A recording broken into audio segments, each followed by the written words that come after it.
everybody. Today I will be reinstalling the intake manifold. Pretty easy job. I say easy loosely, but it's not that complicated. Just annoying because the locations of the nuts and all this other stuff that's just sitting around, that's not that bad. Mostly just the nuts that go under here. Of course, it's kind of, this is already set on the studs, and you want to pay mind to this tube down here. The tube should have an O-ring on top, no washer. Real OEM says it has a washer, but it doesn't. The bottom needs to have an O-ring, and on top of it needs to be that thick washer, and then the spring. And the way you can reassemble this nicely is to use 2 zip ties on the spring, one on this side, one on this side, and shove the spring onto the tube. And then before you push this all the way into place, insert the tube into the bottom, you know, through the whatever, with the O-ring and the washer and the spring. Put it down there, and then either have the O-ring already inside the bottom of the manifold right here, or have it on the tube itself. And then once it's all installed, all you have to do is clip these zip ties with like some clippers, and the tube will go straight up. It might need some persuasion because the zip ties kind of get stuck behind the spring, and they like stop it from extending all the way. You just got to help it extend a little bit. Once it's extended, it'll be all happy. But yeah, hopefully you got a new intake manifold gasket. I have one on there already. And yeah, so just got to get to work, I guess, on that.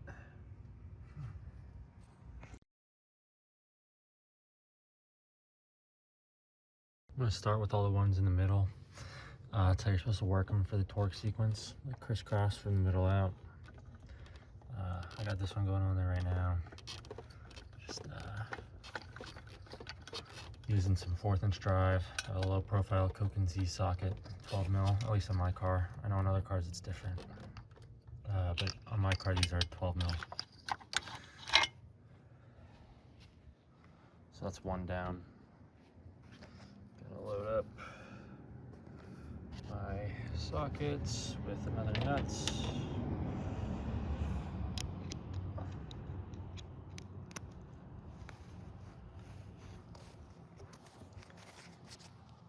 And there's another kind of easy one.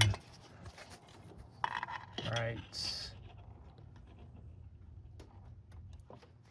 here, if I could see it. I just saw it. There it is.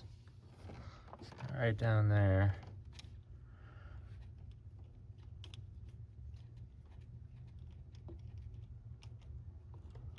It feels like it's a little crossed.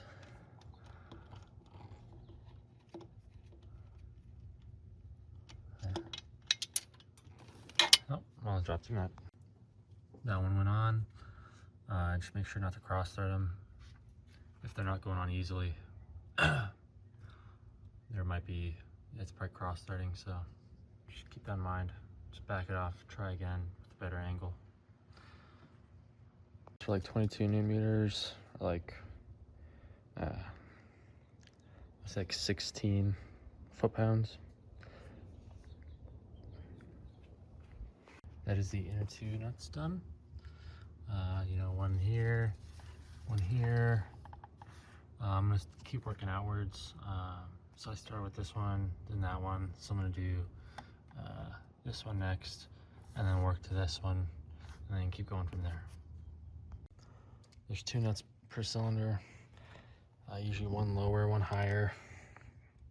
This one is higher, so this one will be lower. This one will be higher for the cylinder. This will be lower. And then another higher right here, and then a lower. Let's see.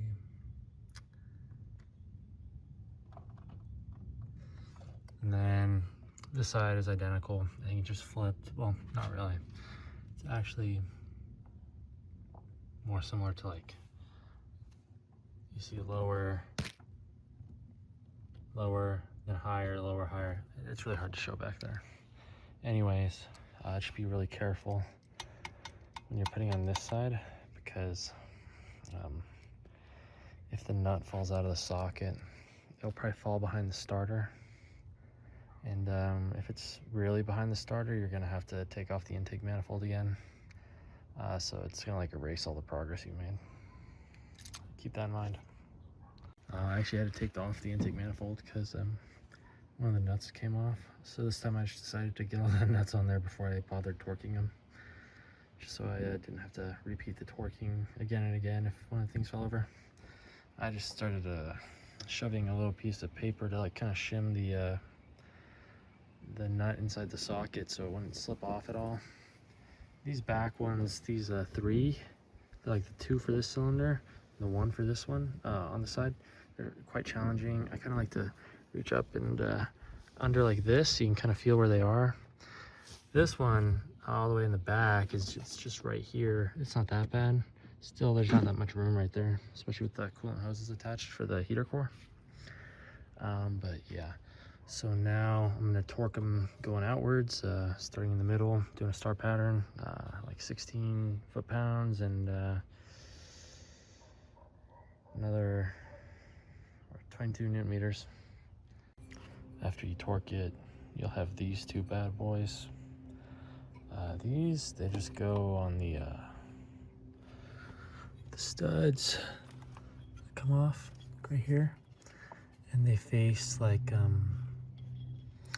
in, they're supposed to like support that coolant hose.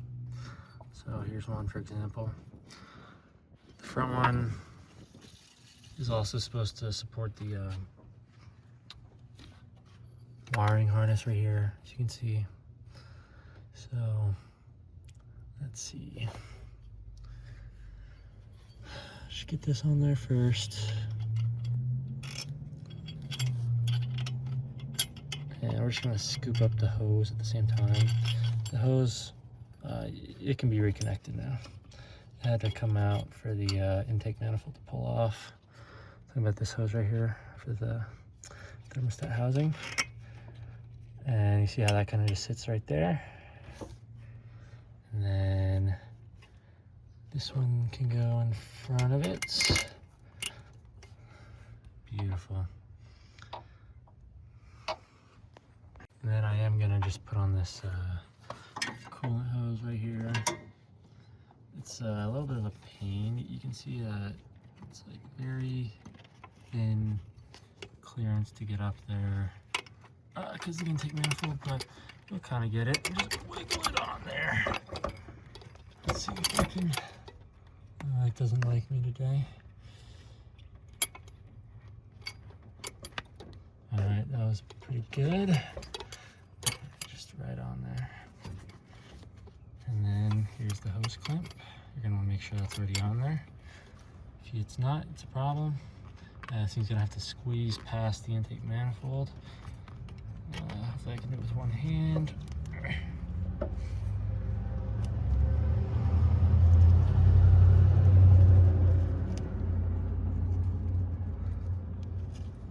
This is more of a 2-hand job. Alright, take it back. I forgot how annoying this one was. What you're going to want to do instead is kind of have this thing like pretty close to the tip of the hose, because when you go to push it back on, it won't get like stuck as much. It really gets stuck in there. So you just want to make sure it's kind of close to, and then when you're pushing it on with the hose, it'll naturally go on there. And yeah, that's how I would do it. If it's loose enough, you can also just kind of set it on that little nub on the thermostat housing and just push the hose on, and then it'll kind of naturally just go into place. That's probably also easier than what I said before as well. So as you can see, we got it, just have to tighten it down. Then I put the dipstick bracket on like so, and just gonna, tighten this nut down that one first, and then put the bolt and nut on right there. And then you see I got it up, and then just push it on. It'll do a little click. Nice.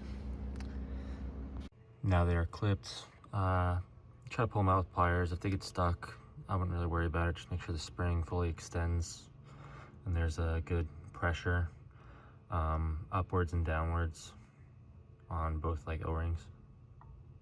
Now we're at the point where I'm going to reinstall the valve cover gasket. Yours might already be on, so if it is, you can just ignore this part. Gasket is installed.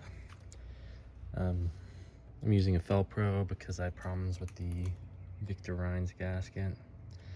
Felpro is like a bit of a thicker rubber. Victor Rein's like a paper with a little silicone bead, like this red bead, kind of similar. Anyways, they might both leak, but figured I'd give it a shot anyways. Next is putting the rocker cover back on, actually. Before I do anything else though, I'm just gonna clean up this sealing surface on here, brake clean on the rag, and just go around. I did this on the engine block before putting the gasket on there as well. I guess it wasn't the block, it was the cylinder head. Same difference. It's gonna go on there like this, but this one has a hose. I kind of like to have it on here before installing. This one runs to the throttle body, I want to say, and then before connecting the throttle body, I like to put the hose on the other end of it because it's kind of a real pain to do it. Now we should have it like that, and we'll start with the torquing of it. So it's going to be like this. So this one, this one, this one, this one, this one, this one, this one, and then this one. And it's gonna be 90 inch-pounds, or like 7.5 foot-pounds, or like 10 newton meters, I think. Yeah. And don't forget to place the spark plug wires back on there because they get sandwiched. You forget that, you'll have to undo the thing and it might mess up the torque sequence a little bit. Do note that this one has an electrical ground.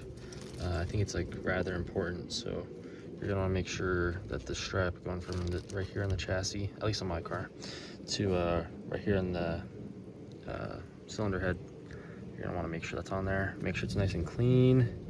I've already cleaned these up before, so I have no worries, but they can get kind of dirty and cause some problems, so keep that in mind. While we're over here, if your spark plug's already installed, I mean, if they're not, you can install them. If not, if they are installed, just push these on there. Since we're over here,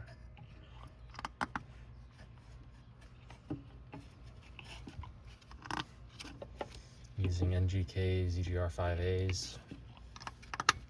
It's a good spark plug for this engine. I know a lot of people use the Bosch ones. It's like the WLR8CR, whatever. I don't know. They don't really make it anymore. They might, but I think they make replacements mostly. This is ZGR5A. I think it's supposed to be the replacement for it. Or something. I don't know. Either way, works great. Just some copper plugs. And then, next we can worry about getting some of this other stuff sorted out over here, I guess. This I can put back on, and the cold start valve. I'll go get that.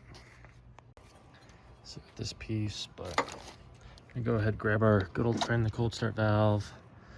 Get him over here. Just be careful, I don't want to lose my hose clamp on the end of that. And then, as you can see, I kind of just left it in the engine. It's a lot more convenient like that. And then this one, this needs a gasket, so I left the gasket in the garage. All right, so I just got this on there. Bolt through here on the top, gasket sandwiched between, obviously. Get this tightened down to hold it in place. Because the next part's a sandwich too, and then just make sure the gasket doesn't rotate around.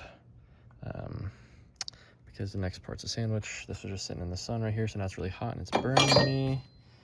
But yeah, so if you're gonna do it, just don't leave it in the sun forever because it'll burn you. And it's gonna be kind of something like this. It's not gonna stay there, but I can't hold it because it's burning me. I'm gonna put these in there. It's the, let's grab them out of there.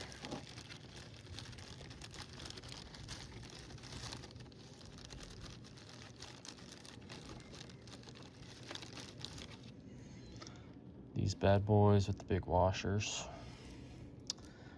It's so hot. What if I can get to the cord?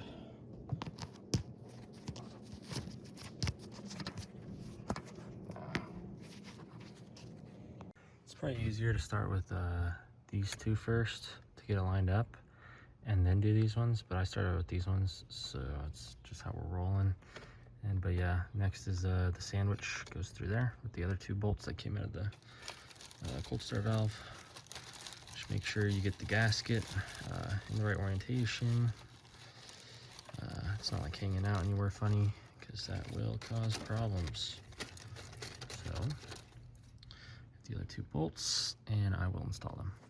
I don't know about any official spec for these, but guessing about the thread size and whatever, it's probably like 10 Newton meters, like the valve cover bolts, or nuts I should say. Yeah, so just do 10 Newton meters, 90 inch-pounds, 7.5 foot-pounds, whatever you got. I know that these are all tightened down. This one has a hard time getting a torque wrench on there.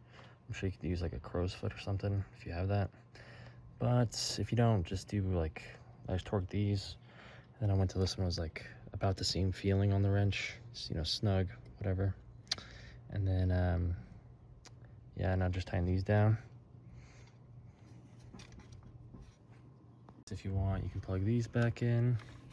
So this one is for the cold start valve, as you might expect. And they're nice and good. Then this one goes to the idle control. I believe it goes like that. I don't know if it really matters, the orientation of this. It's some PWM signal that, or maybe it's not PWM. I don't know. It's like a duty cycle basically, which I feel like is, I don't know. I'm not an electrical engineer. Anyways, it's a duty cycle, so I feel like it doesn't matter either way. And then for this L-shaped bracket right here, this longer bolt goes in the front, shorter one goes in the back. Also noticed that I missed this cable tie down, whatever. I'll probably install that in a second. You should end up with something like this, nice. And then, yeah, now to go to the other side, continue with the throttle body and associated items. So we have this hose that came from the valve cover, and then we're gonna put it on the end right there, and then yeah, I'll film that when I put it on there, and then after the hose goes on there, I'm gonna put it onto the studs, and the gasket's already on there. As you can see, I just pushed it on. This hose was kinking right here. It's like a replacement hose from some aftermarket company that does like silicone hoses. I bought it a while ago, so I can't remember. Anyways, this hose just isn't really shaped very well to kind of go into there nicely. So I did have to go to the valve cover and disconnect it, and then kind of let it unkink and then reconnect it. It's a real pain. Anyways, it's a silicone, so this should seal good enough, and there's some force on it, so it's not going to go anywhere. But I guess before I tighten the throttle body nuts, I can deal with this throttle body bracket. It's pretty easy.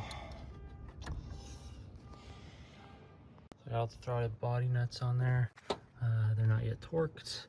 I'm gonna put the bracket ones on now. Just the 3 of them.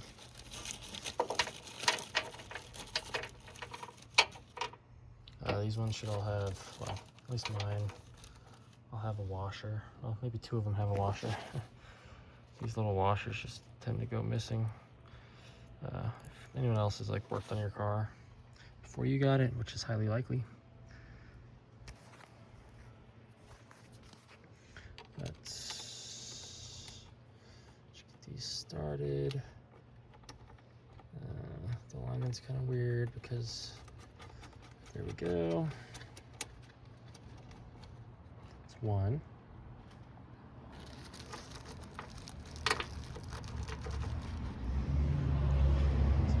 Two.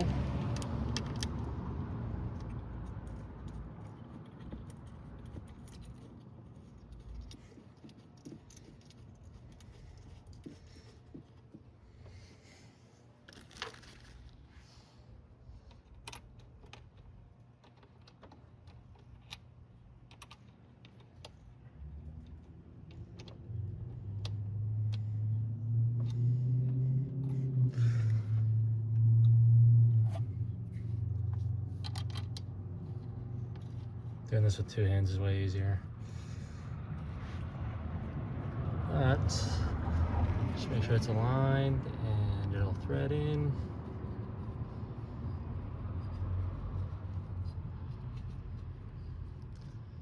Make sure the wires are like in the right positions. They're all good. And make sure that's good. Make sure your TPS is connected. It's down here. This little black wire. And then, yeah, it's most everything up here squared away, except for the intake, like connector for the whatever, like the boot, the rubber boot, and the other thing. But yeah, just gonna tighten these down. I think these should also just be like 90 inch-pounds, same spec. I didn't torque these. You might find that this bottom right throttle body bolt's kind of annoying. Just use like kind of a shorter socket. Put the nut in there and just, you know, get it to thread on there. It's kind of a tight fit. Just don't drop it. All right, I have this just kind of set in there. To keep in mind, this sensor's gonna have to be connected. And so is this one. This one might be in a different spot for you. I moved this around because I did the conversion for the cooling system to the later model. But just have these connectors up here before you put the box in. It'll make it easier, trust me. Anyways, this one, just gonna go like this. And I'll probably just push it on there and get back to you because this is gonna be a two-hand job for sure. So you have it in a nice orientation, kind of like so. You can go ahead, tighten the hose clamps, just make sure that the rubber parts are fully seated onto like the AFM and the throttle body. Also, you want to make sure that it's kind of sitting like how it's gonna sit nicely, and then you want to make sure that like the rotation's good because you don't want to put a lot of stress on this part. These boots are like $130 new now. If you go to BMW, you get cheaper ones, but they might be of dubious quality. I don't know. You know, each one has their own luck. This is a real BMW part though, so it was expensive. Anyways, yeah, but once you have it in a good spot, you know, just feel free to tighten it down. You can even bolt the AFM in place. It doesn't really matter, the order at this point. And now we're here. I'm gonna plug in these connectors. This is the AFM connector. It just goes right on there. No sweat. This other one is this, I think it's the temperature sensor. I can't really see it, but it's gonna go like that on mine.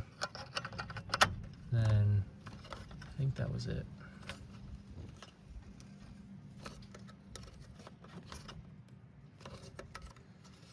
Yeah, then just a few more hoses. So this one is the brake booster hose. Wait on that one for a second. This one is the intake idle control valve, whatever. This one is allegedly a silicone hose that doesn't need this, but with this hose I found it fits a bit loose, so it does move around, and I put a hose clamp on it. If you have like the factory hoses and it's not silicone, you definitely need to put a clamp on it. But let's see. All right. just like that, tighten it down. I'm doing the other one last so I can get a good routing on it, because it's gonna probably go over everything. And then this one should go like this.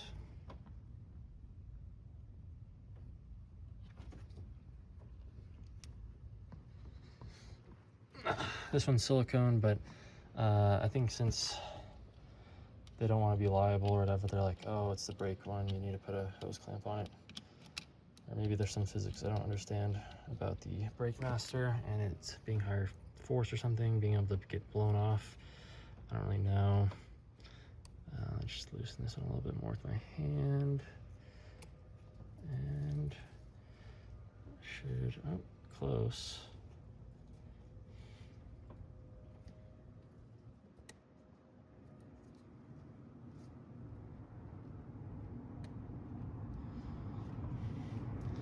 Now it just goes on there, find a nice home and just tighten it down. All things considered, it's mostly ready to turn on now. But we have to refill the coolant. So if you had the intake manifold off, you probably also emptied your coolant, etc. We're gonna undo that. And the next thing, you're gonna just undo this little screw. It's an 8mm, and then you're gonna just slowly add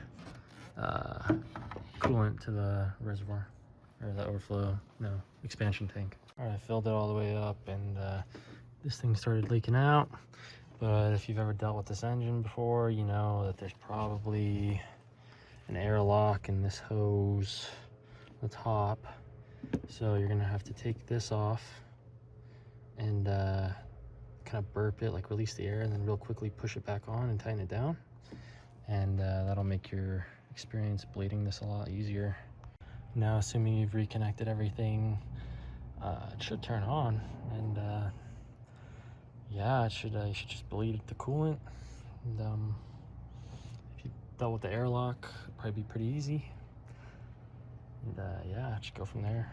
Should be pretty good. This thing's pretty well installed. Just bleed it, yada yada.